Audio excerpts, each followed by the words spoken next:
Bonjour à toutes et bonjour à tous, bienvenue dans votre sélection cinéma de la semaine. Trois films très attendus arrivent en salle avec tout d'abord Dossier 137 réalisé par Dominique Moll. Il y a également Jean Valjean réalisé par Eric Besnard et enfin le blockbuster dystopique Running Man signé Edgar Wright. Trois univers différents, trois ambiances et surtout trois films qui font beaucoup parler. On commence tout de suite donc ma première sélection avec, tout simplement, le film Dossier 137. C'est l'un des films les plus attendus de cette fin d'année. Il est réalisé, je vous l'ai dit, par Dominique Moll, déjà connu pour son film La Nuit du 12, ou alors encore le film Seules les bêtes. Il revient avec un thriller d'enquête sobre, tendu, profondément ancré dans le réel. C'est l'histoire de Stéphanie, interprétée ici par une Léa Drucker, saluée partout dans la presse. Elle est enquêtrice à l'IGPN et elle est chargée d'instruire une enquête qui porte le dossier 137, d'où le titre du film. Celui-ci suit effectivement un jeune manifestant blessé par le tir d'un LBD durant les manifestations des Gilets jaunes. Alors, très vite, ce qui ressemble à une procédure plutôt administrative classique se transforme en un véritable labyrinthe moral. Responsabilité institutionnelle, pression hiérarchique, zone d'ombre, images d'archives, tout y est. Le film explore ce que signifie enquêter sur les siens et à quel point la vérité peut être étouffée dans les rouages de l'État. C'est un film impressionnant que je vous conseille. La mise en scène est épurée, presque chirurgicale. Les plans fixes, peu de musique, le montage est précis. Dominique Moll, le réalisateur, refuse le sensationnalisme pour privilégier la rigueur, ce qui renforce la tension dans le film. Et côté critique, tout simplement, on parle d'un film terriblement prenant, avec une Léa Drucker exceptionnelle.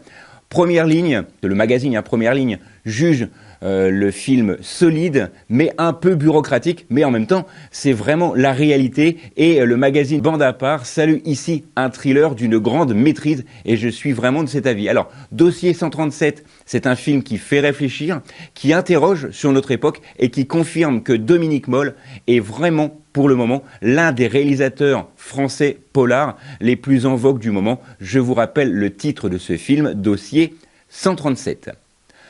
Deuxième sélection cette semaine avec Jean Valjean, réalisé par Eric Besnard, avec notamment Grégory Gadebois dans le rôle titre, Bernard Campan et également Isabelle Carré, sans oublier Alexandra Lamy. Attention, là il ne s'agit pas d'une adaptation intégrale des Misérables, mais une lecture très précise des 100 premières pages du roman de Victor Hugo, là où commence effectivement le moment clé du roman, la renaissance morale de Valjean. On est en 1815, après plusieurs années de bagne. Valjean en sort brisé et rejeté de tous. Il est épuisé, il erre sans but et jusqu'au moment où il va rencontrer Monseigneur Bienvenu, figure de bonté qui changera le cours de sa vie. Alors, le film, bien évidemment, raconte ce moment charnière où l'homme bascule, la haine ou la rédemption, la rancœur ou la lumière. Le réalisateur signe ici un film intime, loin des grandes fresques que l'on associe souvent à Victor Hugo. Il est tourné dans le sud de la France, avec une lumière naturelle, des musiques soignées. Le film adopte ici un regard profondément humain. Grégory Gadebois, déjà impressionnant dans divers films comme Maigret par exemple, adopte ici une authenticité rare, un Valjean massif, fatigué, mais en quête d'un nouveau départ. Le film, bien évidemment, interroge sur la justice sociale, sur la pauvreté, sur la foi, la possibilité d'un pardon. Alors, vous l'aurez compris, Jean Valjean est une adaptation certes modeste, mais sincère, servie par un casting de qualité et une mise en scène chaleureuse. Je vous rappelle bien évidemment le titre de ce film, il va de soi, Jean Valjean.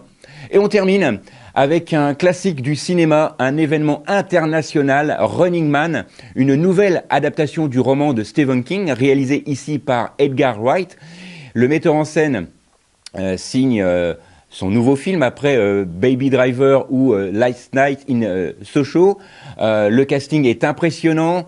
Vous avez des figures emblématiques, un budget de 110 millions de dollars, plus de 2 heures d'action pour ce film dystopique dans un futur proche, autoritaire. La télévision est devenue une arme de contrôle. Est-ce la réalité ou pas? Ça, c'est à vous de décider. L'émission The Running Man fait courir les participants pour leur survie, traqués par des chasseurs professionnels. Le tout diffusé en direct pour divertir une population complètement anesthésiée et sous le charme de cette nouvelle émission. Ben Richard, interprété ici par Glenn Powell, accepte d'entrer dans le jeu pour une raison bouleversante. Sa fille est malade, il n'a plus les moyens de payer les soins et le programme lui offre la chance justement de changer leur destin.